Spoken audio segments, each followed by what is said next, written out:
the list, they serve a purpose. Like you said, like it's just media, bro. It stirs shit up, whatever. But then it's like, bro, there's moments, man.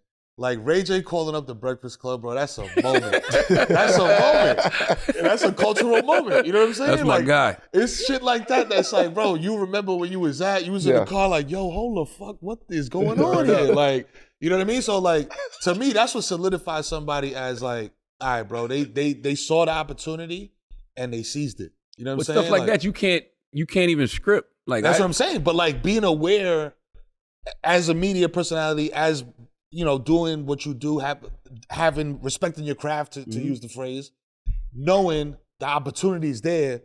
Let me get like you can't script it. Nah, you but can't. When it's running by you, being able to catch it and make it into something. But we didn't even know what that was back then, though, because you got to think like now that's routine in the game, right? Like you can be having a conversation with somebody and you say, "Oh, this gonna go viral." We weren't saying that back then. No, we was just like, "Yo, Ray J just called into the station wilding." We just was playing it back. Yeah. In your head, you didn't think like, yo, this is gonna go crazy. Not back then. You ain't think viral. Like what was viral not even back viral then? like numbers wise, but like, yo, people gonna be talking about this. When I go to get my shape up. Oh yeah, absolutely. Yeah, I knew it. Yeah. You shit. gonna hear it in the barbershop. Yeah, but I didn't think that it would be like a worldwide, international, viral phenomenon that is all in songs and everything else. He got an indoor pool and an outdoor pool. Yeah, he said I'm gonna get a shape up. I'm getting no damn shape up. The beard. Oh, we got come on. We beard gentlemen now. I didn't do the ball. He got the fresh ball. I didn't do it, but I didn't do it today. But yeah, you don't know that back then. Back then, you just doing good radio. You know, or your man want to call. That's what it was. Ray J like, I need to call in right now. And he did. My man Billy hit us up like, yo, Ray J want to call in. I didn't know what Ray J was going to be on. So to put it like this, take away the word viral. You just said it. Good radio. Mm-hmm. As a radio personality, did you know this is good radio? Oh, yeah, absolutely. Because, I mean, just from the school I come from. So, I for me, being in South Carolina, you know, New York radio was everything. Mm-hmm. So, you know, I came up listening to the Star and Buck era and Wendy Williams era and, you know, Angie when, you know, after... I don't want to say his name. We pepper sprayed R. Kelly, and you know what I'm saying? and then Hov goes to the radio station, and then R. Kelly comes in right after him. Like, I remember those moments. Right. You know, I don't want to say his name because he's a president of things now. He's a different person. You know, sometimes you say things on these podcasts, you bring people back to things like, what? He did what? He did what?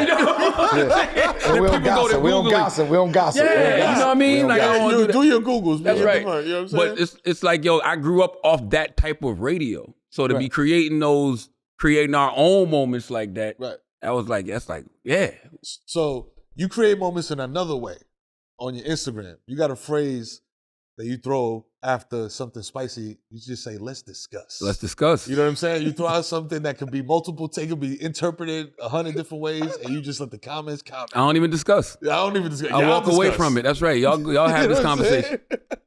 So go from that to the book, you know what I'm saying? Like Shook Ones and Black Privilege, like two different bodies of work.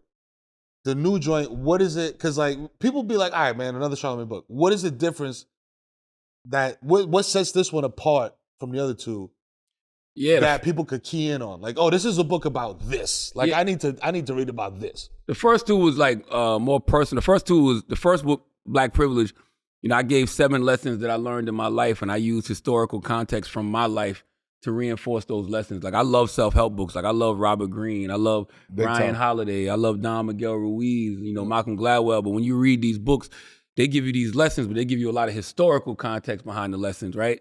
I'm not that smart. So I'm just using things from my life. Shook One was more so about when I first started going to therapy in 2016. So I was just keeping notes of everything that I was learning in therapy. And I shared them in the book. And then I brought in my man, Dr. Ish Major, to do the clinical correlations to the things I was saying. He's an actual psychiatrist. So the things that I was talking about, I was sharing in therapy, he was giving actual clinical correlations, breaking it down from a doctor perspective. This new book, Get Honest to Die Lying, Why Small Talk Sucks. I left it in the car too. I don't know why I left it in the car. But should have been up here. I know, right there. But Photoshop that shit in there. Put on the shelf. Oh, you got a copy, Jay? My man. There you go. Come on, there you put that on the shelf over there. My guy. Baby. Thank you. There you go. Yes. Get Honest to Die Lying, Why Small Talk Sucks. This is more just my observations of the world. Hold on, time out. That's you on the back, though? Look at the headshot, dog. Yeah. Come on, look at the, come on. Yeah, Mars Chestnut. Come on, dog. The discount version. You shitting me? You know what I mean? Come on, dog. Leading man in your latest Tubi film, dog. Come on, stop playing. Bunch of clothes on that I took back the very next day, right after that shoot.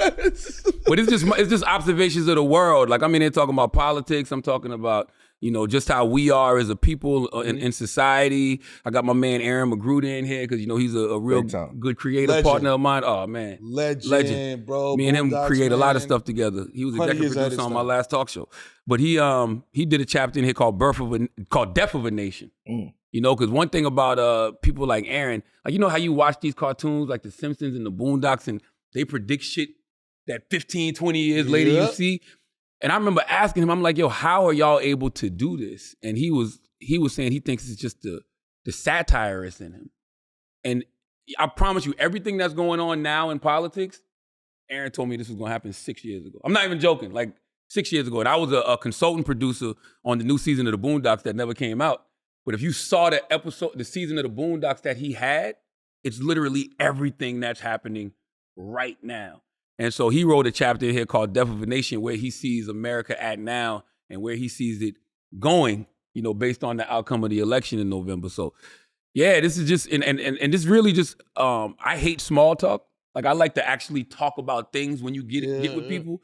So it's like, you know how sometimes you be with people and they don't really have nothing to say?